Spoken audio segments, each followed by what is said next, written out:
Last night's protest in response to the Ferguson decision was supposed to be just a prayer vigil. It turned into a 3-hour march on Nashville's downtown streets and Interstate 24. Yeah, now what protesters did was illegal and they could have been arrested. New at 6 tonight, Mark Bellinger joins us.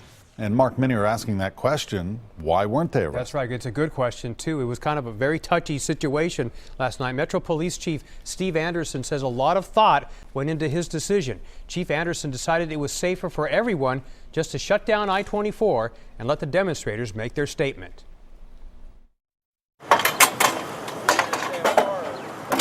Metro Police were prepared to handle demonstrators marching downtown.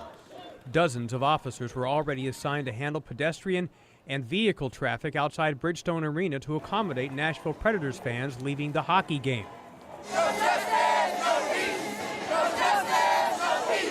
Police did not want protesters to shut down I-24. Rolling down the highway, and they start coming across the interstate, and what you see is what you see. Are they laying in the street now? Oh my God. Even some event organizers were apprehensive. They warned police before people started marching up an on-ramp near LP Field. When we went to the interstate, there was a bit of tension because they really didn't want us to go there. But they responded really quickly, and like I said, we were all safe, and so I was pleased with that. Police responded quickly with dozens of patrol cars. They stopped traffic and waited while constantly talking to each other and leaders of the protest. Keep the flex sergeants with you at the OEM pad. What the marchers were doing was illegal. Clearly, many drivers were not happy. We could have moved in and made arrests, but obviously if you do that, you have to do that one by one in a very careful manner, especially in today's time. And so we would have been there 2-3 hours doing that. The interstate was shut down not once, but twice. Both times it wasn't for very long, maybe 20 to 25 minutes.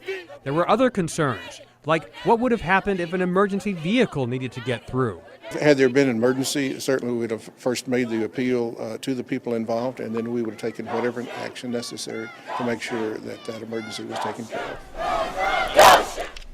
Chief Anderson would not elaborate on what would have happened in that situation.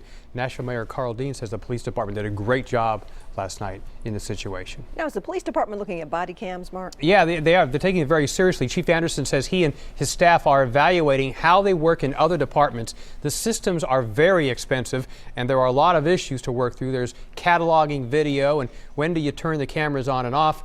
There are a lot of things to consider before you purchase something like that.